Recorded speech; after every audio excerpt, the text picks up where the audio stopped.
Bismillahirrahmanirrahim. Alhamdulillah awake masih diberi nikmat, mugi-mugi saged ngaji istiqomah manfaat barokah fid dini wad dunya wal akhirah. Qauluhu wa yajibu alaihi. Ki masih membahas tentang zakat.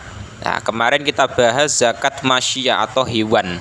Sekarang kita lanjutkan pembahasan qauluhu wa yajibu lan wajib alaihi ing ngatasé wong.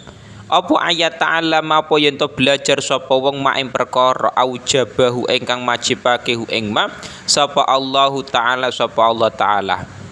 Majibno alaihi ing atase wong via ing dalem masyiyah. Jadi memang ketika seseorang iku hidup kaya awake dhewe iku memang harus penting sekali belajar tentang masalah perkara-perkara wajib. Contoh salah satunya adalah bab zakat. Nah, bab zakat itu wajib kita pelajari karena kita hidup di dunia itu diatur oleh syariat Islam. Nah, diatur oleh fikih. Jadi makanya kita ketika punya harta yang banyak, punya masyiyah hewan ternak yang banyak, maka berkewajiban zakat. Oleh karena itu kita harus belajar perkara wajib yang nantinya kita bisa mengikuti apa yang didhawuhna oleh para ulama-ulama fikih mau. Qaluhu wa amma tamaru anapun utawi kurma wa zabibulan anggur wa zuru lan pira-pira gogah. Tanaman-tanaman iki. Jadi kurma, anggur, padi, jagung dan lain-lain iku juga ada. Fa awwalu nisabia mongko utawi kawitane nisabe tamar zabib lan zuru iku khamsatu ausukin iku 5 pira-pira wasak. Wa ya utawi was khamsa iku salah satu mi'ati so'in iku wa ya utawi wasa iku salah satu mi'ati so'in iku 300 sok bisoihi kelawan soe Kanjeng Nabi alaihi salatu wassalam. Jadi memang ada batasan nisab. Jadi nisab itu ketika sudah memenuhi iku maka berkewajiban zakat. Nah, iku nisab. Lah nisabe iku berapa? 5 wasak. Nah, 5 wasak itu ukuran di sana bukan di Indonesia. Nah, nanti bisa sampean lihat dalam buku-buku terbitan Lerboyo atau di kitab Fathul Qadir itu ada. Jadi contoh misalkan beras atau padi itu ketika sudah menjadi beras alias sudah diseleb itu zakatnya berapa? Sekitar 800 lebih lah. Nisope sudah berkewajiban iku ketika sekitar 800 lebih kilo. Tapi ketika masih berbentuk gabah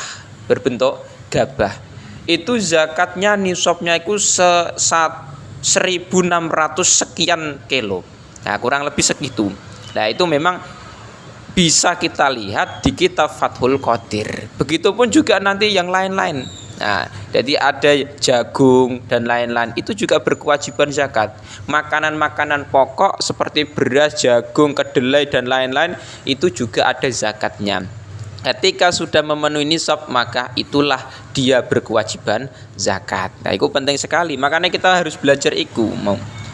Qaluhu wa yudhamu lan den kumpulake apa zarul ami apa gogoe setahun rupane ba'du sebagian zar ila ba'din maring sebagian la yukmalu engkang ora bisa den sempurnaake apa jinsun apa jenis bijinsin kelawan jenis kang liya wa tajibulan wajib zakatu zakat bibutuwi sholai kelawan pertelone bagus washtidadil hubbilan atau sewiji.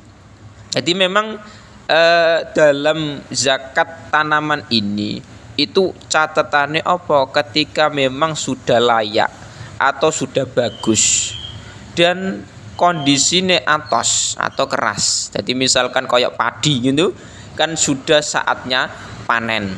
Lah dipanen. Nah, sudah wayahe panen dipanen terus dikumpulkan ada berapa kilo dizakati. Nah, itu seperti itu. Jadi misalkan padine ditanam baru 1 bulan kan belum berkewajiban zakat karena kondisinya belum bibutuwi solahi wasdidadil hubbi.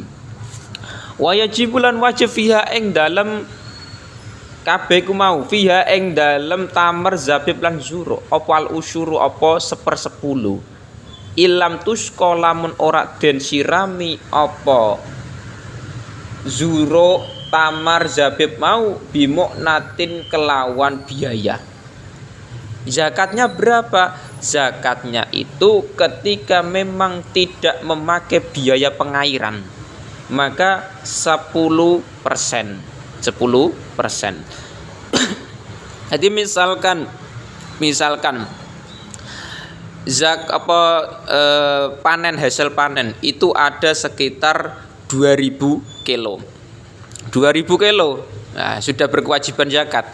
Terus kewajiban zakatnya 1/10 atau 10%. Nah, itu dikeluarkan. Itu kalau memang tidak ada biaya pengairan. Tapi kalau ada biaya pengairan beda lagi. Wanis suhulan separone usrin sukiyat lamun den sirami apa zuro apa jenis tamar lan zabib mau biha kelawan mu'nah. Ketika memang disirami ada biaya pengairan. Misalkan pengairan penyiraman tanaman iki mau menggunakan biaya per bulan sekian ratus misalkan, maka zakatnya tidak 1/10 tapi 5%. 5%. Jadi nek disirami dengan biaya iku 5% zakate, tapi nek tidak disirami dengan biaya maka 10%. Kalau wa mau tai perkara zat kang tambah apa ma'ala nisab yang ngatasé sak nisab ukhrija iku den tokake minhu apa ma bikis iklan bagiane ma. Jadi memang ketika lebih dari nisab iku maka dikeluarkan, dihitung secara matematika yang mau. Jadi misalkan ini sudah mencapai lebih dari 1 nisab, misalkan 5.000 kilo, sekali panen 5.000 kilo, maka zakatnya tetap dihitung nanti 10% yang mau. Qalu wala zakat lan ora ana zakat iku maujud fima ing dalam perkara dunan nisabi kang tetep ing dalam sak ngisore nisab ila ayatawa kejaba yen to gawe krana Allah sapa wong. Jadi memang ketika memang panennya itu belum ada 1 nisab maka belum berkewajiban zakat. Tapi nek misalkan dibagi-bagikan ya itu bukan kewajiban tapi sunnah. Nah, jadi cara kita memberi seseorang, misalkan kita panen padi misalkan cuma 300 kilo, kan nggak ada 1 nisab. Terus kita bagi-bagikan 10%. Nah, itu bukan kewajiban zakat, tapi tatawwu namanya, mau sunnah mau. Jadi memang dalam memberikan itu ada yang wajib, contohnya zakat, ada yang sunnah mau. Sunnah itu memang ketika belum memenuhi kewajiban iki mau, belum berkewajiban iki mau. Jadi ketika kita menanam padi, menanam jagung dan lain-lain itu bisa menjadi solusi di masa depan ketika awake dhewe iki mau pengen berpenghasilan sampingan. Misalkan kita punya tanah, 1 hektar atau setengah hektar.